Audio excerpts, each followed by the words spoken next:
The British Drift Championship has always had the potential, but rarely realised it in the past 10 years. Flashes of brilliance would trade blows with constant negativity until both had reached a stalemate. What was missing? It certainly wasn't talent or commitment or passion. Maybe it was challenge, maybe it was togetherness, maybe it was a track and format that would push drivers to and beyond their limits. Maybe it was belief from fans who expected more from their nation's best. BDC had something to prove, and fans needed them to prove it now. A sense of unrivaled expectation ran through Rockingham Motor Speedway as it was universally decided this would be the last stand, the necessary and long-awaited proving ground. As drivers prepared for battle, a sense of bravery and positivity was present, and something that hadn't been felt in a long time: belief. Let's go out there just once and give them everything we have, a spectacle, a fight, a show. It was time for UK drifting to step into the light of global recognition and for just one day become greater than the sum of its individual parts. March 26, 2017 will become that day, the day everything changed.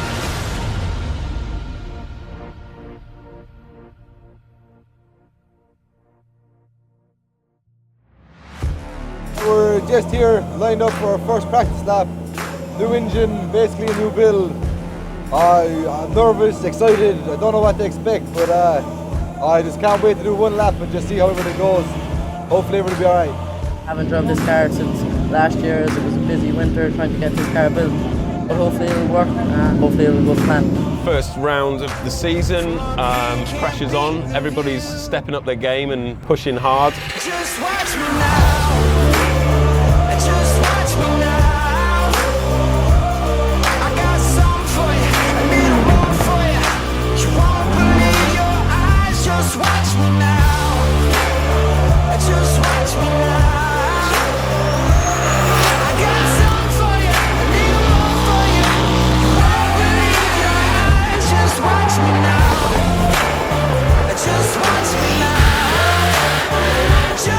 me now. Just watch me now. Professional drift events, preparation is key. But even the best laid plans don't always come off, and some of our biggest names on the grid were already having problems. The third run, literally went out, select third gear, and gear lever disappeared out of my hand. So it looks like broken the gear lever. Taking it off, and the aluminium's actually cracked, so we're on the hunt to try and find a TIG weld and outer weld and make it strong and awesome. Like when your car breaks down, like after first lap practice, knowing that you haven't driven it all winter and that it's your first time back in the hot seat, and you know you're like you notice it's after braking, you're like you just start panicking straight away because you're like, oh, like what could it be? Why is it doing it? And like you're putting so much time and dedication to the prep of the car and building it and actually getting it together, and then like when it goes wrong, your heart just sinks because you put so much money, time, effort, dedication, and all that kind of stuff. There's been a couple of people saying on the internet, "Oh, what are you going to do? You're going to be weird about running walls and all that kind of business." Hell no! All we're going to do is fix it, put the panel back on and colour it in with Sharpies. It's actually easier than paint. It's easier than a bit of vinyl wrap. So actually I kind of think we're in a good position here. I blew half the rear bumper off earlier on my first run. Got a little bit too close to the cone. Too close means I hit it. Pretty much I hit the cone, blew the rear bumper off, or half of it anyway. She stitched back on, and you wouldn't notice. It's seamless. Bit of Sharpie, coloured it in. What? Brand new shampoo. So we just finished practice here at day one of the British Drift Championship. Practice didn't go well. We've had a few problems. Hopefully we'll get it sorted. We got a fuel pump off David Lamb, and hopefully we'll get it into the car and see that sorted. I got one decent lap. The car handled well. A few other small little problems, but we'll have them sorted for tomorrow and we'll be ready. With only 2 runs to make the show, qualifying adds a new pressure to each driver. Our current 2-time champion was finding out that things weren't starting off quite as he planned this season. We heard a little noise in the engine, and it's just basically don't want to risk anything. So just going to try to get Connor's car going, as we had a few problems with it. He's going to drive Jono's car, and hopefully we can get Connor's car going and get up for qualifying.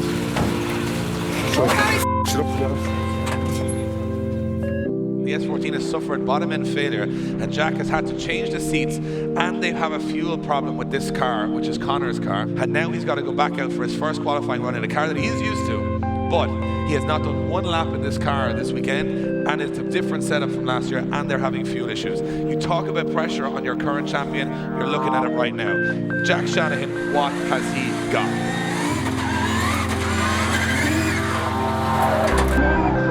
Oh, wow! He's off track, that's 4 wheels off track on initiation, went for the flick entry and the car just locked up. Jack Shanahan, and a spin. Something very wrong with that car, Ian, and we've seen Jack dominate in it last year. And this is a big, big worry for our current champion, Jack Shanahan. Obviously taking stuff off the car during the winter and putting it back on. We obviously didn't put it back on right or something, but it'll be alright. Current champion already on a 0 after his first qualifying run. The rest of the UK grid were now taking their chance to hit the top of the leaderboard. This competition is going to be epic. There's some epic driving going on out there. From what I did see anyway, everybody's going in hot. They all mean business and everybody wants this championship. Watching some of the other guys' qualification runs, it kind of G's you up and makes you want to drive harder. So yeah, it's pressure's on, but we're going to do it. Sitting on the start line, ready to take his second qualifying run, currently sitting in 38th with a 0. Everything to play for. Very tentative entry. Very tentative. Oh, and big problems as David is massively offline. He's fighting the car here, Ian. Every step of the way. It almost looks undrivable, but can he put a lap together just to get himself some time to figure it out? He's got to do it all here, and he's got to throw it at a wall with 60. He's got his arm out the window. And just when you thought it was safe to come back to the BDC, 16th position with a 69.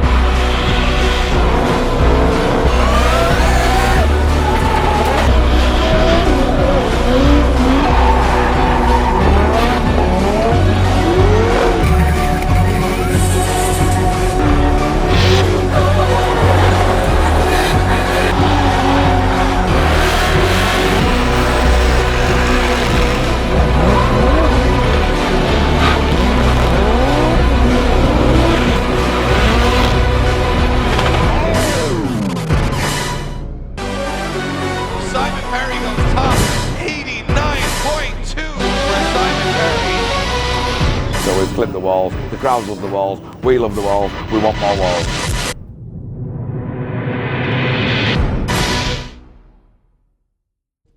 These guys are willing to throw their pride and joy at these walls at over 60 miles an hour, and that means that you guys have to make it worth their while because they're not getting paid to do it. The only reward they get is you guys giving them an applause. That's all they get. As our drivers and fans faced off like a standoff before a battle, there was an anticipation in the air of what was about to happen. I feel good for it this year. I'm looking forward to the new challenges and I'm ready for this top 16. I'm bringing it as hard as I can. Gentlemen, start your engines! There is some crazy cars out here, crazy drivers. Everybody's pushing to the limit now. So we just got to watch out who's going to get here, really.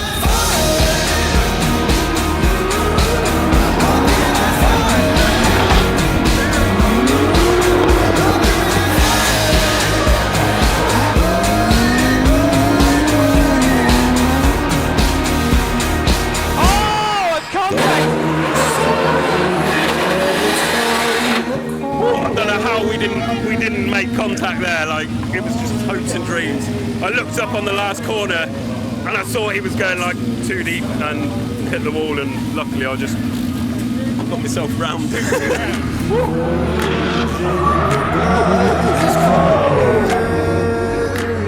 And winning the battle is Mark Huxley!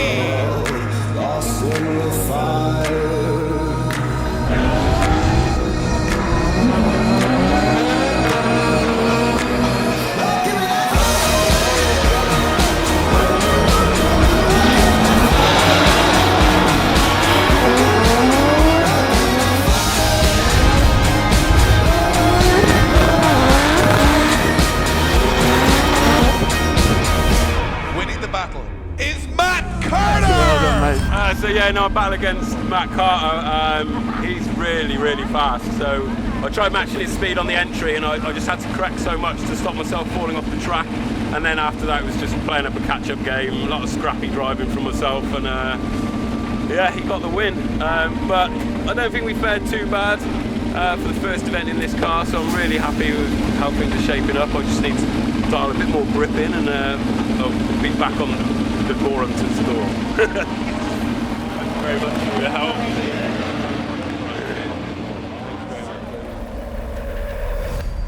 Shanahan was struggling, and it wasn't about to get any easier as his biggest challenge would come in familiar form. It's the all-Irish battle. Shanahan versus Kiley, a rivalry that started when they were 10 years of age. They both went for championships, they both climbed the ranks together, and now they go head to head. Here he goes, and he dives into the first corner, and he's right there with Jack Shanahan into the first corner. This is wide, this is good from Tomas Kiley. Tomas Kiley, big transition as he dives back on the door now. Jack Shanahan on a perfect line as Tomas Kiley is there all the way and across the line. Oh, Kiley deleted Shanahan, he's going for it off the bat here, Jack Shanahan. Big transition from Shanahan as he gets back on the door of Kiley's for wing. This is going to be another close transition as they come onto the wall. Oh, look at this from Kiley. And Shanahan is right there, reeling in Tomas Kiley as they go up the hill towards the wall. Oh! Kiley hits the wall. Wow. What was that?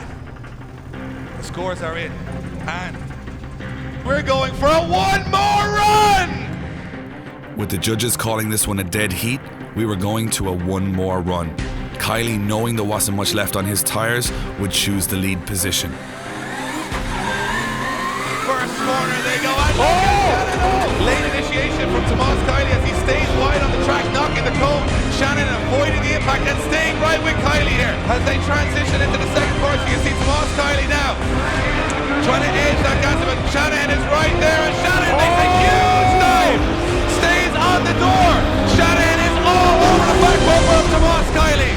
Almost come together, guys. Give it up one more time for Jack Shanahan and Tomas Kiley. And taking the win is Jack Shanahan. See what it means to, after the morning they've had, you can see what it means to Jack Shanahan.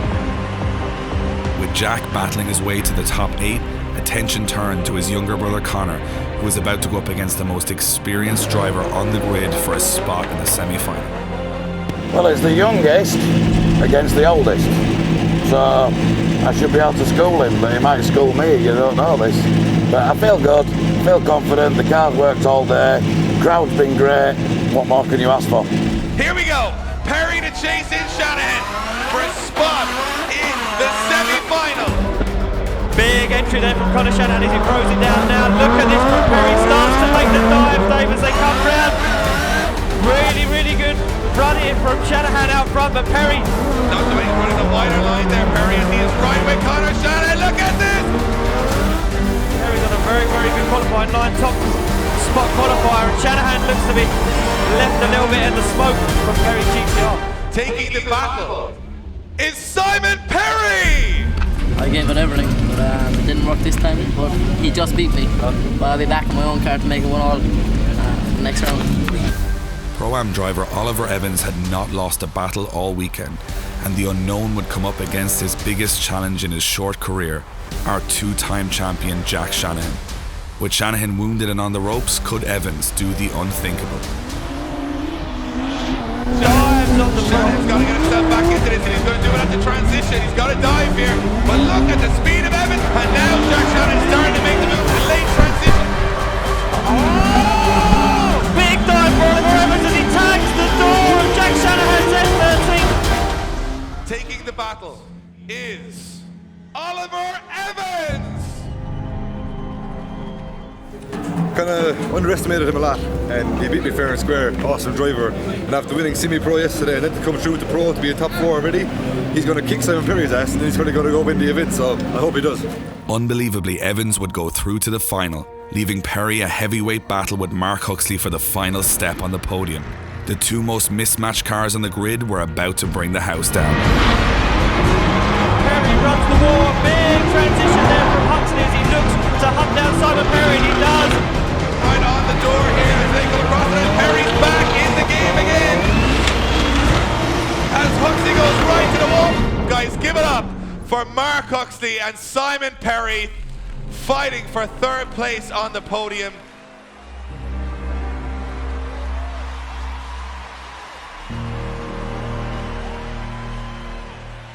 For the first time in British Drift Championship history, an ex-champion would face an unknown pro-am in the final. An eerie tension descended on Rockingham as they sat on the line. And here comes the door hunter. Big dive from Magmar as he absolutely goes into the side of Evans' car. Huge transition now. Car's going to have to get back on the door as Evans starts pulling the lead, Dave. This is a huge run from Evans. Look at Carter going back on the rear wheel. Oh! Thing from Oliver Evans as they come across the line. Door to door across the line. March 26th, 2017. The day the BDC broke attendance records, viewership records, and became a contender on a world stage. The day fans stood, cheered, and applauded their nation's best. The day the negativity ended. Amazing what a little belief and encouragement can do. Now imagine what we can do with a little bit more. This was round one. Welcome to the evolution of BDC 2017.